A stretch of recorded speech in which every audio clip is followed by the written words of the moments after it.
दोस्तों good morning. आज आप बनावीशू पनीरनु शाक। आ पनीरनु शाक एकदम अलग रीते बनावीशू। तमे क्यारेय आवी रीते नहीं बनावी होय दोस्तों। तो मैं पनीर लीधुं छे, डूंगળી लीधी छे अने टामेटा अने कोथमीर डंडीओ छे अने लसण छे, आदू छे अने कोथमीर छे अने आ पनीर छे। करीबन 500 ग्राम पनीर छे दोस्तों। हवे आपणे पनीरना क्यूब करी दईशुं। एक बाउल में मैं बधा ज मसालाने पाणी साथे मिक्स करी दीधा छे, तेनी पेस्ट बनावीने राखी छे दोस्तों। हवे आपणे पनीरना आपणने जेवा भावे तेवा आपणे टुकड़ा करी लईशुं। तमे चौरस टुकड़ा पण करी शको छो अने त्रिकोण पण करी शको छो अने लंबचौरस पण करी शको छो। हूँ अहींया चौरस पीस करूँ छूँ दोस्तों।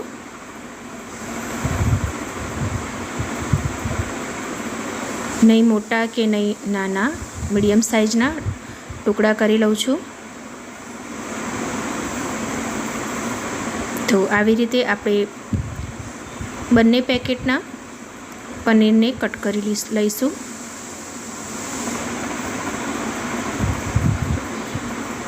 આવી રીતે આપણે છૂટા પાડી દઈશું અલગ અલગ।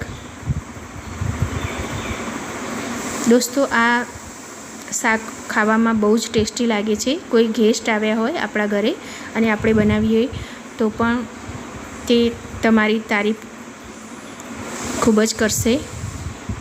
બહુ ટેસ્ટી રેસીપી છે दोस्तों। તો હવે મેં એક તવો લઈ લીધો છે, તેના ઉપર 2 ચમચી તેલ નાખ્યું છે અને તેલની અંદર આપણે આ પનીરના ટુકડાઓને થોડા શેકી લઈશું। થોડા ગોલ્ડન બ્રાઉન થાય પછી તેને ટર્ન કરી લઈશું दोस्तों।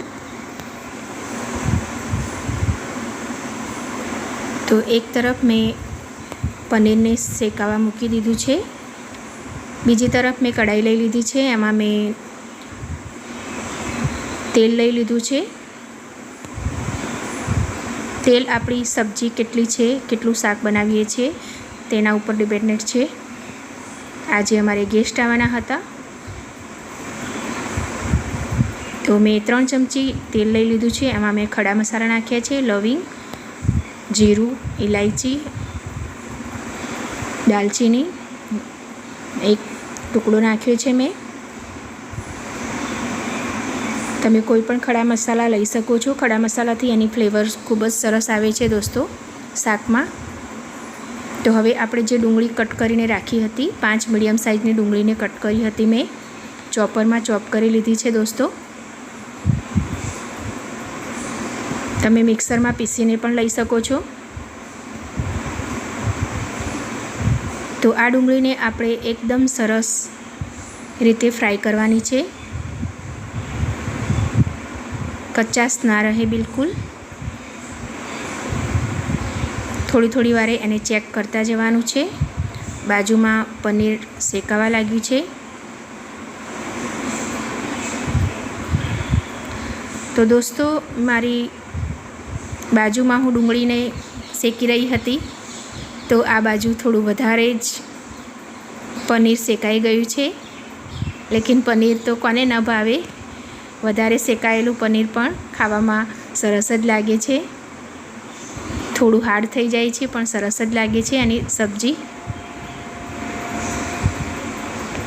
પનીરની સબ્જી તો સૌ કોઈને ભાવતી જ હોય છે।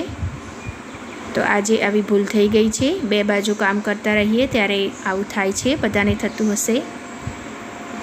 જો તમારે પણ થતું હોય તો તમે કોમેન્ટમાં જરૂર જણાવશો કે તમારે આવું થાય છે।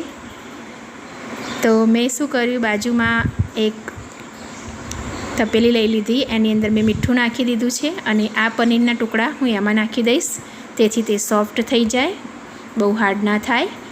तो मैं बधा ज टुकड़ाने आ मीठावाळा पाणी में नाखी दीधा छे अने तेमां तेने रहेवा दईशुं 5 मिनिट गरम पाणी में। बहु गरम नहीं करवानुं, थोड़ुं सामान्य ज करवानुं। पछी गैस बंद करी देवानो। एक बाजू अमारी डूंगળી ट्रांसपरंट थई गई है तो तेने पण चेक करी लईशुं।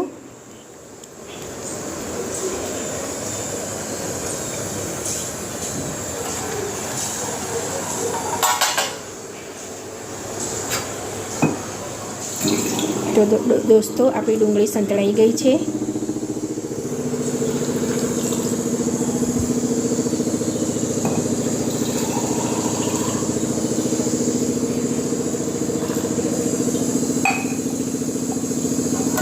તો તમે જોઈ શકો છો ડુંગળી આપણી એકદમ ફ્રાય થઈ ગઈ છે.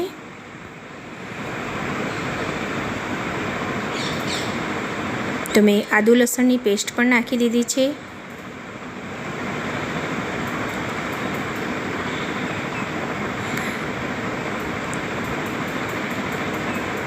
તો આપણે એને હજુ પણ શેકાવા દઈશું.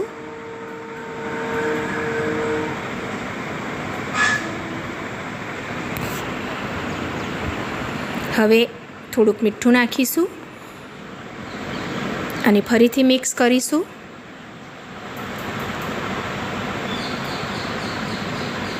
અને ઢાંકીને ચડવા દઈશું. તેલ છૂટું પડી ગયું છે, મીન્સ આપણી ડુંગળી છે એ બરાબર પાકી ગઈ છે, ચડી ગઈ છે દોસ્તો. તો આવી રીતે તેલ છૂટું પડે ત્યાં સુધીમાં તેને શેકાવા દેવાની છે. બરાબર કચાશ રહેવી ના જોઈએ ડુંગળીની, નહીં તો સબ્જીનો ટેસ્ટ સારો નહીં આવે.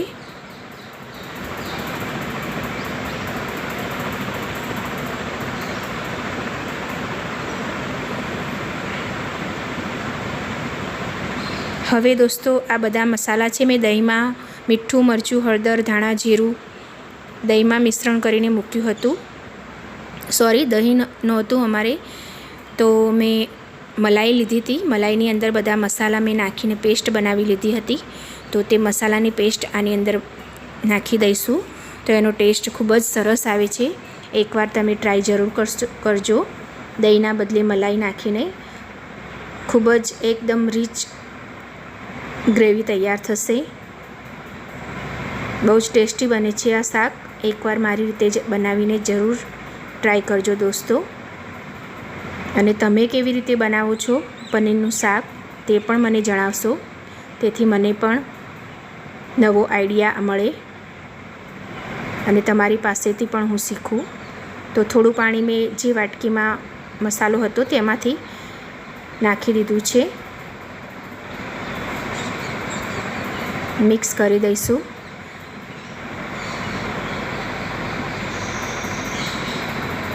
અને હવે ઢાંકણું ઢાંકીને આપણે તેને ચડવા દઈશું. એ ગ્રેવી આપણી બરાબર મસાલામાં મિક્સ થઈ જાય.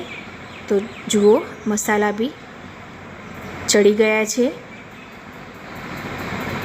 સરસ રીતે એકદમ મસાલો ચડી ગયો છે આપણો ડુંગળીનો. તો હવે આપણે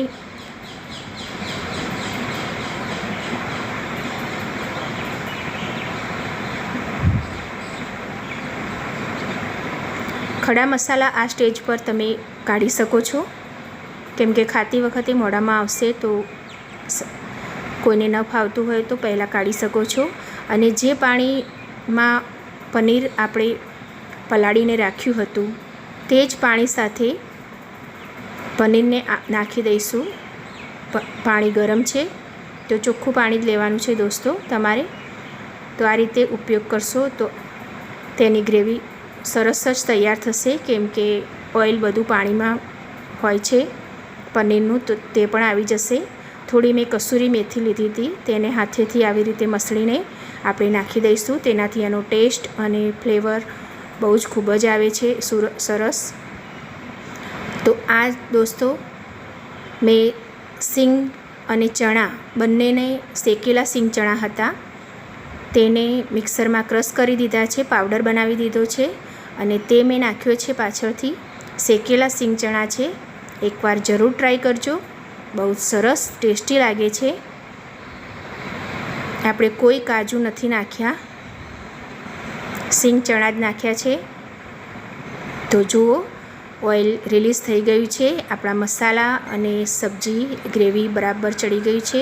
તો આવી રીતે ઓઇલ રિલીઝ થાય પછી જ આપણે ગેસ બંધ કરવાનો છે. તમારી કન્સિસ્ટન્સી ગ્રેવીની કેવી રાખવાની છે તે તમારા ઉપર ડિપેન્ડન્ટ રહેશે. તો સબ્જી સરસ કૂક થઈ ગઈ છે. તો હવે કોથમીરથી આપણે તેને ગાર્નિશ કરીશું. તો દોસ્તો, તમને મારી રેસીપી પસંદ આવી હોય તો પ્લીઝ મારી વિડીયોને લાઇક, શેર, સબસ્ક્રાઈબ જરૂર કરજો અને ફેમિલી ફ્રેન્ડ્સ